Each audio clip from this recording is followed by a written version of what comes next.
The preceding program was paid broadcast. Any ideas, comments, and opinion expressed by the program hosts do not necessarily reflect the views and opinion of the station. The program and its producers are not affiliated with the station. Okay, good afternoon everyone. We praise and thank God for this time no na tayo po ay makapagpatuloy sa ating program dito sa Faith Focus. At magandang hapon po no sa inyong lahat, sa aming mga tagapakinig at mga nanonood no sa ating Facebook Live no, sa ating Boracay Malay streaming no. So nagpapasalamat tayo no sa patuloy ninyong pag-support no sa ating program, and I hope and I pray that we'll continue to listen no sa salita ng Panginoon. At itong program namin no every 3 to 4 no from Monday to Saturday no, meron tayong messages dito no. So I hope that you will also consider listening sa ibang mga natin no schedule. And also no every Sunday meron din po tayong counseling sa radio no, alas 6 hanggang alas 7 ng gabi no. So so that you will be guided no by the word of God. So thank you so much no, at tayo po'y magpatuloy no sa hapong ito. At isa na namang topic no yung ating tatalakayin no, enduring suffering with hope. Ito yung ating pag-aaralan no, sa hapong ito. But before that, tayo po'y mag-pray muna. Let us pray. Gracious and loving Heavenly Father, Lord, we thank you so much sa pagkakataon, Panginoon, na pinagkaloob niyo sa amin na kami po ay makapakinig ng inyong salita. Lord, pangunahan mo po kami. Ikaw po ang magbigay sa amin ng katalinuhan, Panginoon, ng amin pong maunawaan ng inyong salita. Bless each one of us, we pray. Ikaw po ang kumilos sa bawat isa. And pangunahan mo kami, nawa po ay may bigay namin ang papuri sa inyo, Panginoon, because you alone deserve, Lord, our praises and honor. Bless us, Lord, in Christ's name. Amen. Okay, no? So, enduring suffering with hope. Romans chapter 5, verse 3 to 5. No? Sabi dito, not only that, but we rejoice in our suffering, knowing that suffering produces endurance, and endurance produces character, and character produces hope. And hope does not put us to shame, because God's love has been poured into our hearts through the Holy Spirit who has been given unto us. Okay, no? So, yung buhay natin no, is full of trials. We know that, no? We experience disappointments, may mga hindi natin gusto, no? Mga disappointments, pain, losses, no, and challenges na sometimes no is napakabigat, no, and it seems like unbearable, no. Parang hindi kaya, no. Yet Paul, no, sa kanyang sinulat, no, from his own experience of persecution and challenge, no, persecution challenges us to rejoice in suffering. We do not rejoice sa suffering, no, but sabi dito, rejoice in suffering. At first glance, this seems impossible, no, kung paano nga ba magkakaroon ng joy, no, while we suffer, no. Parang hindi yata, no, parang imposible, no. But kahit si Paul, no, na nasa prison, ay still, no, sabi niya, rejoice. And he can still rejoice in the Lord because alam niya kung sino yung kanyang pinanampalatayanan. No? So Romans chapter 5 verse 3 to 5 gives us spiritual roadmap for understanding the purpose. No? Ano nga ba yung purpose at result no ng pag-endure, no, ng pagtitiis sa ating mga trials. So, number 1, suffering produces endurance. Suffering produces endurance. Now, ang Greek word dito sa suffering is thlipsis, which means it refers to pressure. No? Pressure, no? Yung mga dumadaan tayo sa mahihirap, no? na mga situation ng ating buhay, no? Affliction or trial, no? So ito yung ibig sabihin, no? I mean, when the Word of God says dito, no, sa verse kanina na binasa natin, we rejoice in our suffering. So suffering here, no, refers to thlipsis, no, sa Greek word. Ang ibig sabihin niya ay pressure, affliction, or trial. Mga problema, no, na dumadating sa ating buhay gives us pressure, reflection, or trial, no? And then endurance, no? The word endurance is more than patience, no? Is more than patience. It is steadfastness under pressure.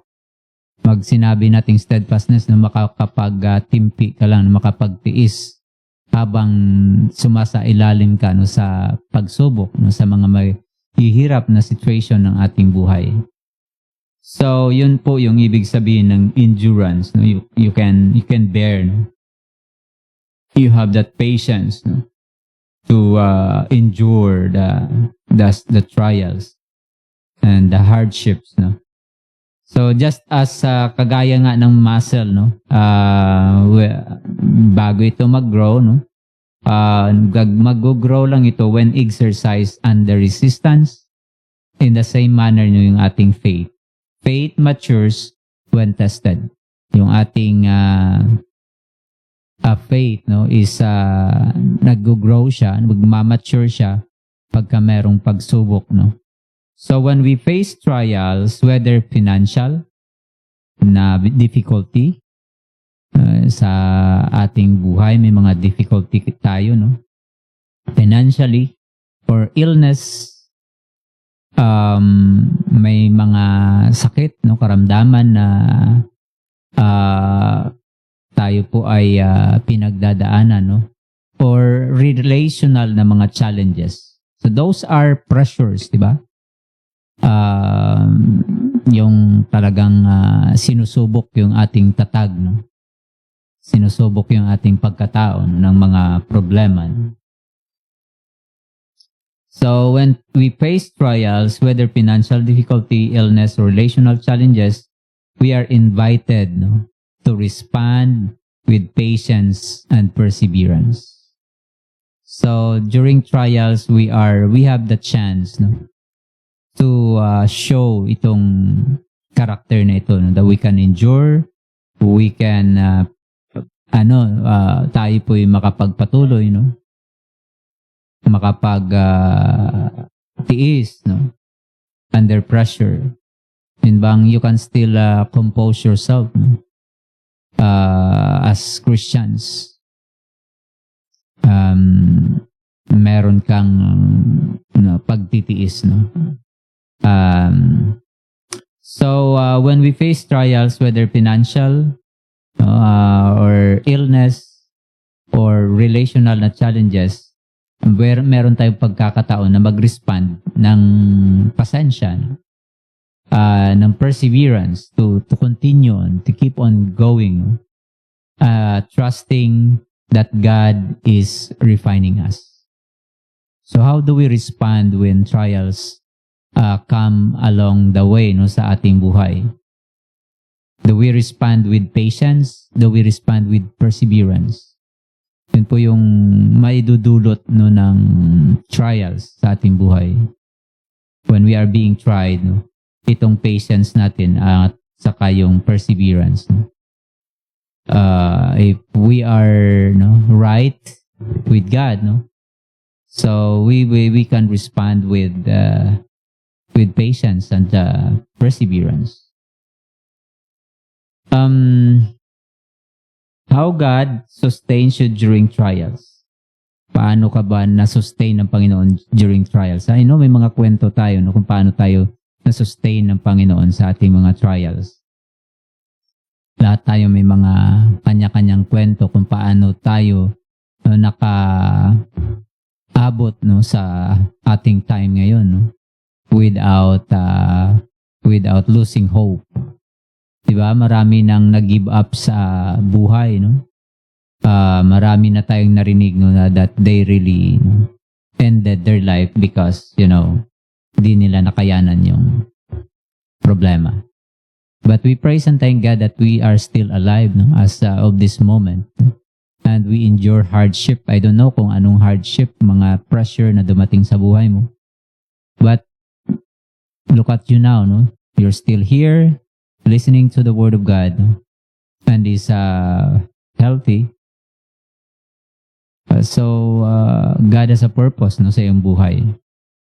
So paano nga ba nakaka-produce, no, ng paano ba nagre-resulta sa endurance, no, yung ating suffering? So how suffering produces endurance from the biblical na standpoint, no, practical at spiritual na perspective. Paano nga ba nade-develop? How suffering produces endurance. Number one, understanding. Let's understand endurance. The Greek word for endurance in Romans chapter 5 verse 3 is hopomone, no? Meaning steadfastness, perseverance, or patient endurance under pressure. Sa dictionary, ang dictionary defines it this way, no? Yung you have the ability to wait, no? Yun yung patience. But sa Bible, yung patience is endurance under pressure.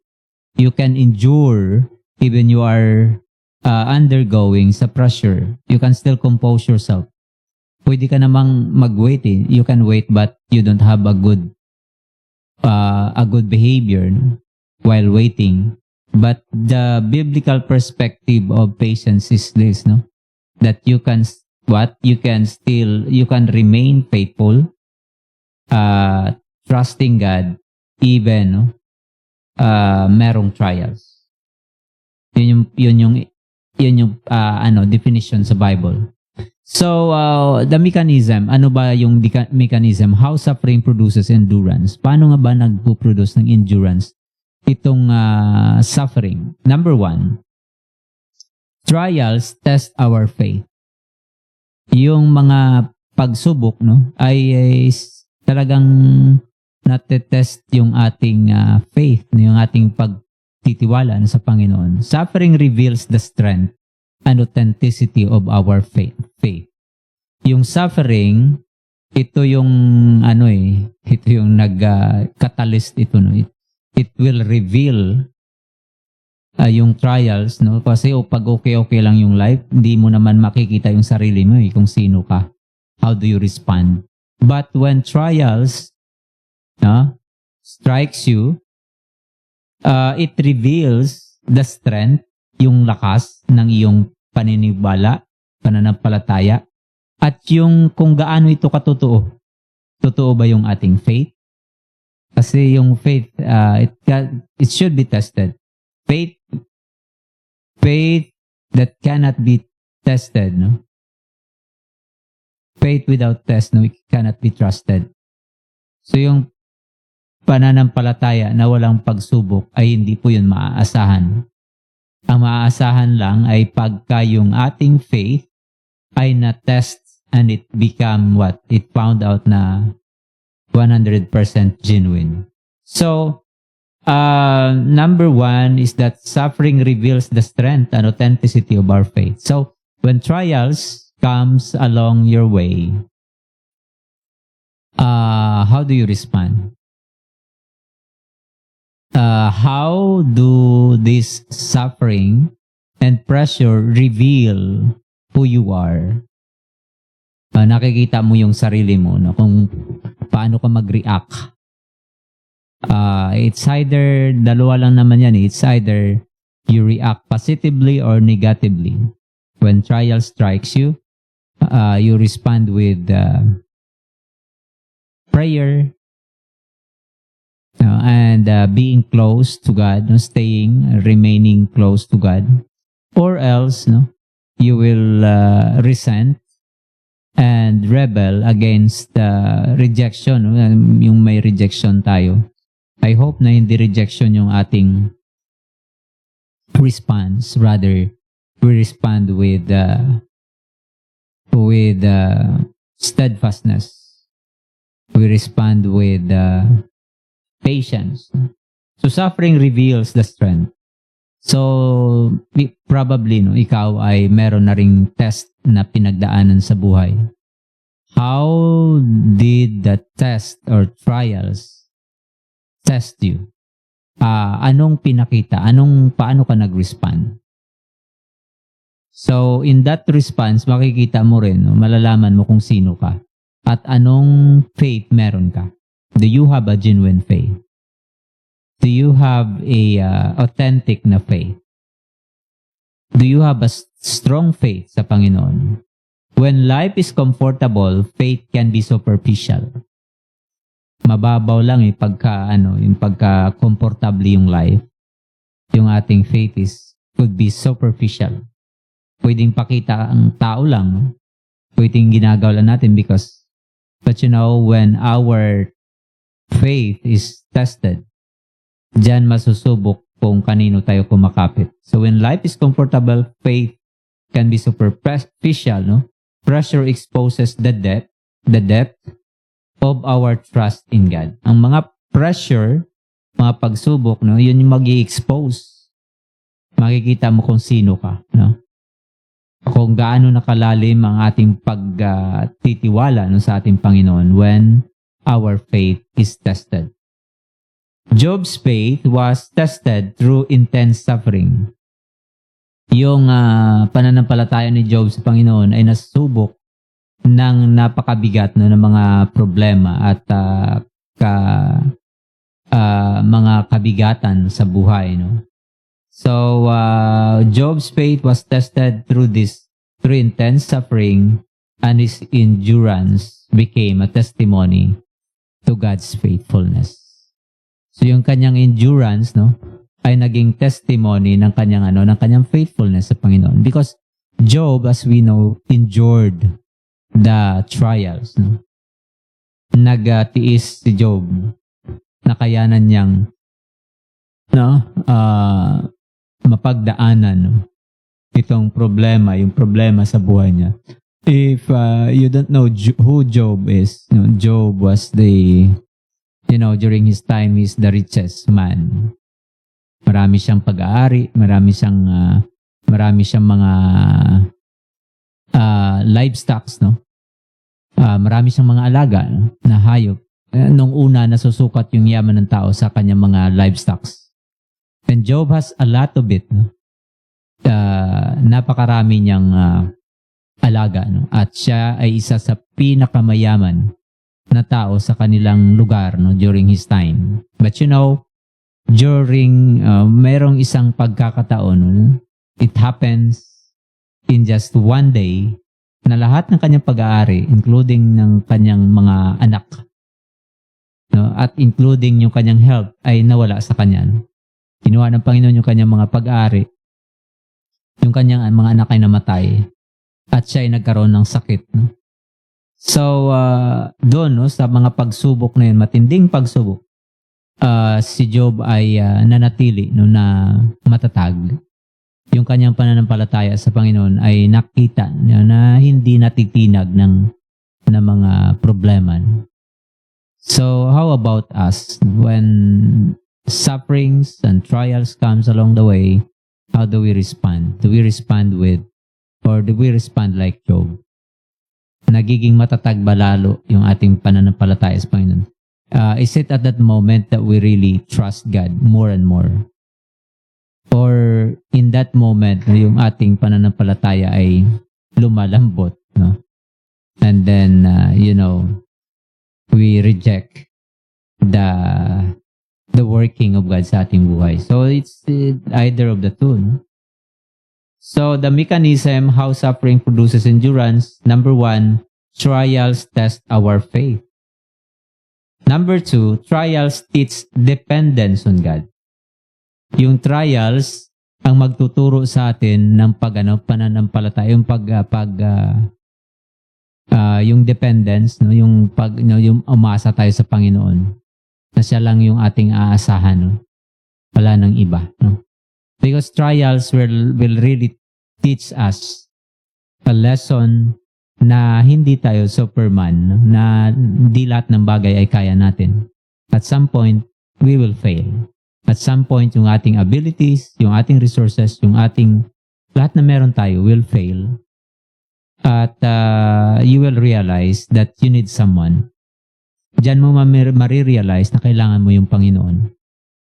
If you are honest to admit ng iyong kalagayan, you will admit that you really need God. You really need someone to help you. No? So, trials teach dependence on God. Suffering reminds us that we are not self-sufficient. Itong mga trials, ito ang magpapaalala sa atin na hindi tayo sufficient, no, sa ating sarili. May mga bagay na kailangan natin sa iba, na wala tayo. And it happens only when our faith is being tested. So trials teach dependence on God. In that moment, no, we run to someone who can help us. And who can do that? No? Sino ba yung sufficient? Kung hindi tayo sufficient, then who is sufficient? O, di ba? At that time, makikita natin na importante yung pananampalataya sa Panginoon. So trials teach dependence on God. A ship at sea is safe in calm waters, but only in a storm does the crew truly depend on the captain's skill. So ang isang barko, no, sa dagat na naglalayag, no, gamit yung sail. A ship at sea is safe in calm waters, but only in a storm. Sa malakas yung sa pagka may bagyo. Doon lang sa time na yon na magdedepende yung kanilang pagtitiwala sa skill ng kanilang captain. Yung masusubok yung kanilang yung kanilang pagtitiwala sa kanilang kapitan. In the same manner, ganun din sa ating buhay. Trials develop spiritual reliance. Yung mga pagsubok ang siyang mag-develop ng ating pag-depend sa Panginoon. So, trials develop spiritual reliance because trials teach dependence on God. Yung trials natin yung magtuturo sa atin na kailangan nating magtiwala sa Panginoon. Next, is that trials strengthen spiritual muscles. Yung trials, ito yung magpapalakas ng ating spiritual muscles. Just as physical muscles grow, paano nga ba nag-grow yung ating physical muscles, di ba? Against sa ating weight, we do that. Merong jogging, merong running, marami tayong mga exercise na ginagawa para ma-develop lang yung ating mga muscles, di ba? Iba nagpo-push up, iba talagang nagji-gym. Ang dami tayong ginagawa na para ma-develop yung ating muscle, di ba? Lalo na sa mga bodybuilders, They build their body, So, they go through ng maraming oras ng pag-workout. Daily trials, small or large, small or big, train our patience. Talagang tuturuan tayong magkaroon ng mahabang pasensya. Resilience, na we can bounce back to life once we are tried by hardships and pressures. And faithfulness. So trials, small or large, maliit man yan o malaki, yan ay magtuturo sa atin ng patience, ng resilience, ng faithfulness. Sabi ni Paul, sa 2 Corinthians chapter 12 verse 7 to 10, yung turn of the flesh ni Apostle Paul, actually yung problema na yun, yung nag-strengthen sa kanya spiritually, and it produces reliance on God's grace. So, yun yung nag-develop ng kanyang reliance sa Panginoon. na by that, no, umasa siya sa Panginoon sa guidance, sa enablement ng Panginoon. Sinabi kasi dyan, my grace is sufficient for you. 3 beses niyang hiningi sa Panginoon na gumaling siya, no? Yung matanggal yung kanyang turn of the flesh, but ang sagot ng Panginoon, my grace is sufficient for you. Yung kanyang biyaya, no, ay sufficient, no, para sa problema ni Apostle Paul. Next, no, trials build habitual faithfulness.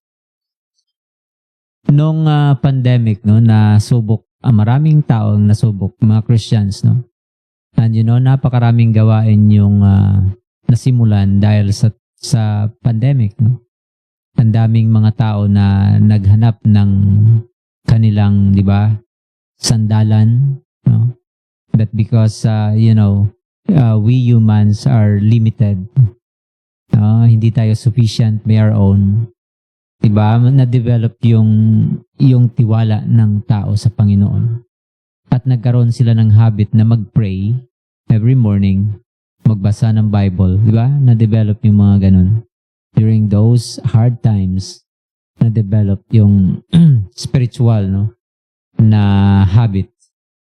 Trials build habitual faithfulness. No, nagiging nagiging disiplinado ka na. You wake up early in the morning, every single day, no, to have a devotion. That na-build yung mo dahil sa problema, nagkaroon ka na ng time na mag-pray sa Panginoon at magbasa ng Bible, mag-devotion. So, di ba, na-develop yung iyong faithfulness sa Panginoon. And next, no, trials provide perspective and hope. Now, suffering forces us to focus on eternal realities rather than temporary comfort. Endurance is nurtured when we see trials as tools God uses for our spiritual refinement. So, yung suffering, no, it forces us na mag-focus doon sa eternal na mga reality rather than sa mga temporary na comfort. Endurance is nurtured when we see trials as tools. No? Sana makita natin yung trials na kasangkapan ng Panginoon na ginagamit para sa ating refinement ng ating kaluluwa. Na para, di ba, madedevelop kasi yung humility, yung patience, yung hope, no? Being loving, no? During sa trials. No? A climber experiences pain and fatigue, no? But keeps ascending because the summit is worth it. Di ba? Maraming mga adventurer, yung mga mountain climber, na ito yung experience nila, no? Pain, fatigue, but keeps ascending because dahil alam nila na pag narating nila yung tuktok is worth it talaga, no? Yun yung nila, passion. Spiritual endurance works the same way. Our focus on God's promises sustains us. So the more we focus our eyes on Jesus, no? Diba sabi sa Hebrews chapter 12, looking unto Jesus, the author and the finisher of our faith. So our eyes must be fixed on the one who finished, no, yung race without failure, without disappointments, without unforgiveness. So without yung hindi siya nagalit, no? Hindi, di ba, si Jesus Christ, he endured talaga lahat ng mga pagsubok. So siya yung perfect natin na example na ating masundan sa kanyang ginawa, no? Para maging isang Kristiyano tayo, no, na tested, no, and trusted. So practical ways to allow suffering to produce endurance. How can we allow suffering na mag-produce siya ng endurance sa ating buhay, no? So number 1, respond with faith, not fear. So instead na takot yung maghari sa ating puso, no, yung maghari sa ating puso ay yung ating pananampalataya sa Panginoon. Consciously trust God rather than grumbling or panicking. So, di ba? May mga tao pagka may trials na dumarating is they panic, they grumble, they murmur. And na ano sila, no? Nadadawit sila sa mga dito, no? So kasi nawawala yung patience nila, no? So respond with faith, not fear.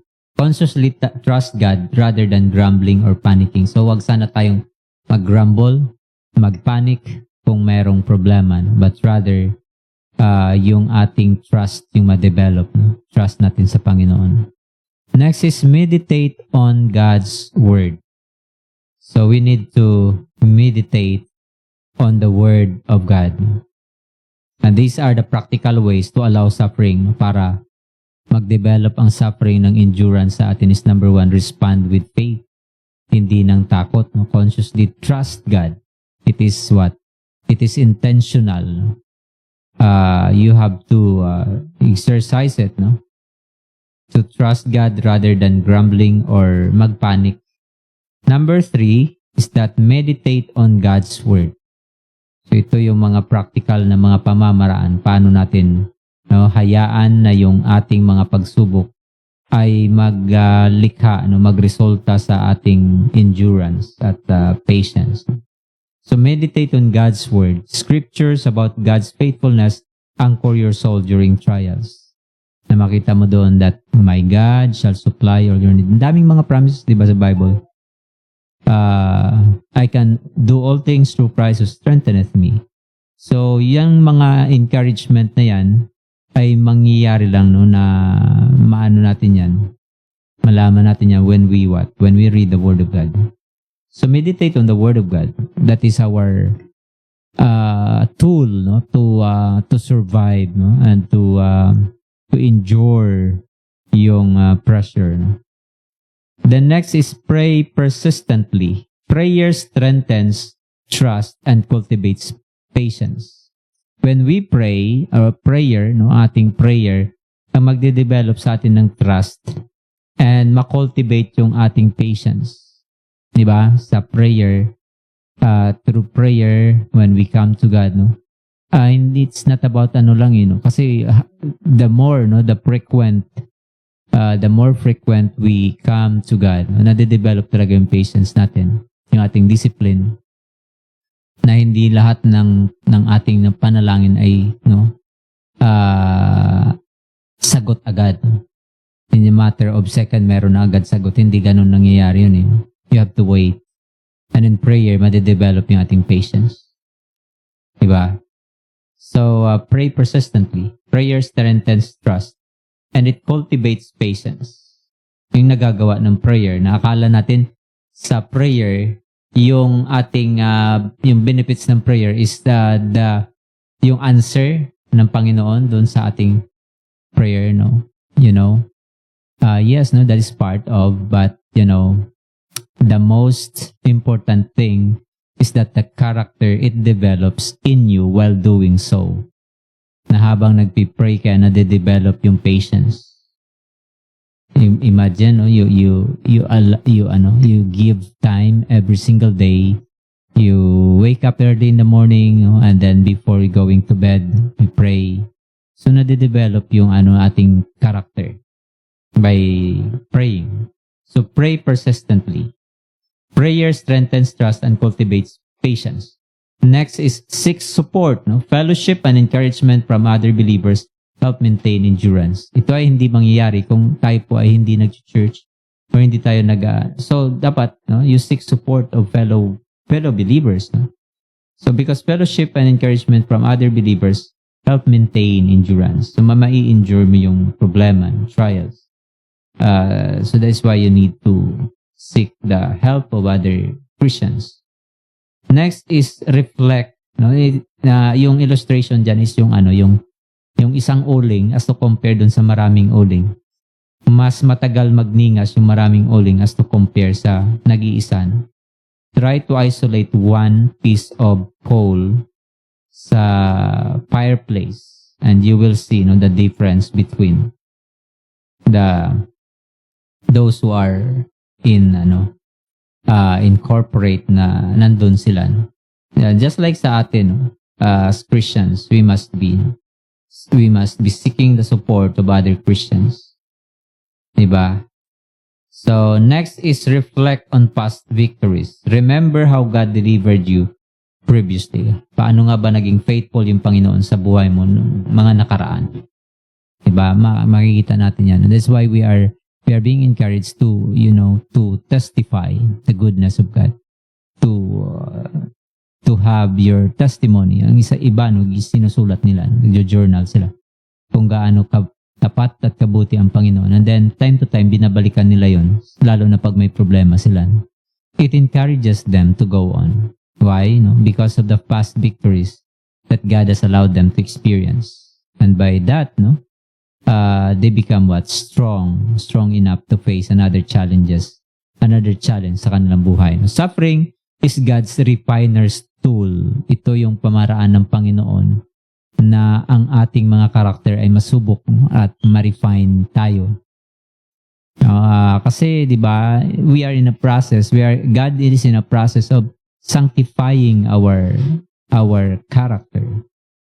So suffering is God's refiner's tool, designed to produce patience, steadfastness sa ating buhay, yung maging steady, proven faith, sa ating pagpatuloy, pananampalataya sa Panginoon. Endurance is not instant. Hindi naman yun instant na pagka kinabukasan na, after the trials, meron ka na. It does not happen overnight. Endurance is not instant. It is built over time through repeated trust in God. Na every time may problema ka, you come to God, you trust God. You run to Him, you pray. So ma-develop sa'yo yung steadfastness, yung patience. So endurance is not instant. It is built over time through repeated trust in God, reliance on His Spirit, and obedience amid trials. So while we are in trials, you trust God. Yun yung kasi pag nakita natin itong lahat na ito in the perspective, in the lens of God's Word, then malalaman natin na kasama ito sa ating buhay Kristiyano na mayroon tayong mga pagsubok. Next, second point is endurance produces character. Yung endurance, it produces character. Why endurance produces character? Endurance produces character. Pagde-develop ito ng character, ng magandang character sa ating buhay, because the process of remaining faithful through trials develops qualities. It develops qualities that cannot exist without testing. May mga qualities tayo na ma-develop lang through tests. Na mangyayari lamang pagka meron tayong tests. Diba? Even the students sa school, ma-develop yung kanilang intellect at yung kanilang capacity, yung kanilang intellectual capacity at yung kanilang skill ay masusubok through test, In the same manner, ganun din po yung ating Christian life. So, endurance reveals what is inside. Malalaman natin kung sino. Marireveal kasi, kung ano tayo. Matatag ba tayo? Matibay nga ba tayo? Kaya ba natin yung mga pagsubok? Mangyayari yun pagka meron tayong hinarap na problema. Hindi mo naman yun makikita, Hindi naman yun malalaman kung walang pagsubok. So that's why may pagsubok, is to test the strength and genuineness of our faith. So endurance reveals what is inside. What you are being made, Sino ka ba, Ano ka ba, sa Panginoon? Gaano ka ba katibay? So doon malalaman, sa mga pagsubok. Kagaya ng sa building, no? Yung sa building or sa mga any government structure, mayroon ahensya ng gobyerno na handle ng tests. Susubukin nila yung strength ng materials kung pasado nga ba, no? And before nila i-approve. Kasi hindi yun magagamit pag hindi approve ng ahensyang yun. That is DOTR, no, sa ating mga sa ating transport at sa ating transport at sa mga facilities no, ng government. Merong agency na ano diyan, no? Sila yung ano doon, no, nakatalaga para mag-test ng strength ng materials. Or like for example, no, they build a terminal for airport. So kailangan mo nang masubok yung strength ng materials na yun bago ma-approve yun na pwedeng gamitin para sa public. Kasi pag hindi yan dumaan doon, no, at pagkatapos nag-collapse, maraming namatay, no? So hindi siya, diba? May mananagot talaga siya, no? Whereas pagka gano'n na dumaan sa pagsubok, alam ka agad na kaya niya mag-endure ng, like for example, no, yung building na ito, yung ginawang building ay kaya niya mag-endure ng intensity 8 na earthquake. So the people inside of that building is what? Secured. Kasi nga, nasubok na yung building, nasubok na yung tatag na kahit may intensity 5, intensity 6, kaya nilang magstay doon with the building, no, na hindi nagsisira at kaya pa silang i-protect, no? So you can stay safe in that building because that building has been what? Has been tested. O ganon din po sa ating faith. Needs to be tested in order to be trusted. So why endurance produces character? Because endurance reveals what is inside. Ano yung ating inner motives, ano yung ating attitudes and values ay may expose ng ating response, no? Nung kung sino tayo. Number 2, why endurance produces character? Because number 2, endurance strengthens the soul. Enduring trials repeatedly builds spiritual strength. So pagka meron tayong problema, no? Like for example na nagkaroon ka ng financial problem. So, di ba? Then later on meron ka ulit problema. Dahil dumaan ka na doon sa ganung pagsubok, ay na-develop na yung ano mo, yung endurance, yung strength, yung attitude, how you handle problem. Na kaya mo lang na wag magpanik kasi alam mo naman ang result nun na ang Panginoon ang tutulong sa iyo. No? So you have that endurance. Number 2 is endurance strengthens the soul. It makes our soul strong. No? So enduring trials repeatedly, pagka na-endure natin yung trials ng paulit-ulit, no? It builds spiritual strength. It shapes the mind na perform yung magandang thinking, no? Processes, no, sa ating mind. How do we handle problem? And then our heart, no? How our emotions respond and the will, no, to trust yung Panginoon above, no, sa ating mga circumstances. So it reinforces our integrity, humility, and resilience. So di ba nade-develop lang yun when we go through trials. Just like nung silver or ng gold, paano daw malalaman, no, yung gold ay tunay, no? Sabi doon, no, ng isang silversmith, pagka yung gold daw ay halimbawa, no, pagka like for example you are that person, no, in charge na tunawin yun, malalaman mo daw na pure yun, no, pagka tumingin ka doon at makita mo na yung mukha mo, yung image doon sa silver, yun daw yung patunay na puro at tunay yung silver, no? Or ang gold, no? It becomes just like a mirror, no? Para magre-reflect ng image mo doon. In the same manner, yung problem, no? it will reflect no yung how our soul is being made of our ng ating faith sa Panginoon. Next is endurance teaches wisdom and discernment. So yung ating endurance, it will teach wisdom and discernment. Those who endure learn to prioritize eternal values. So alam mo na kung paano at ano yung priority mo sa buhay mo. Pagka dumaan ka sa pagsubok, no?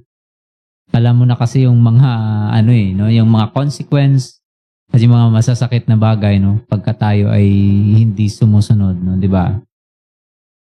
So, endurance teaches wisdom and discernment. Those who endure learn to prioritize eternal values over temporary comfort.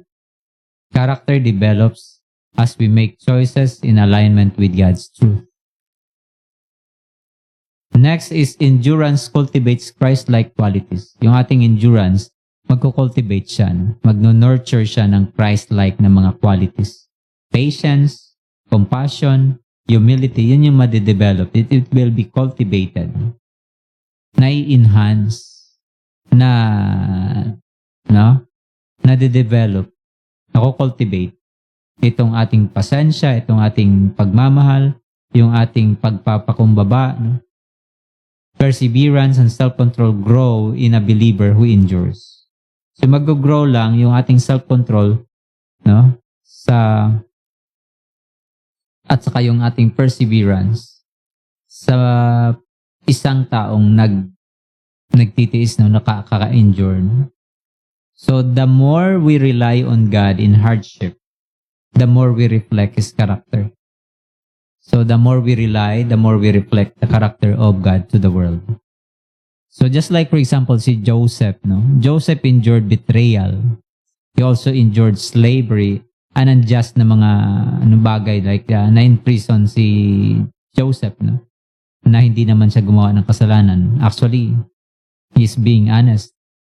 But na punta siya sa kulungan.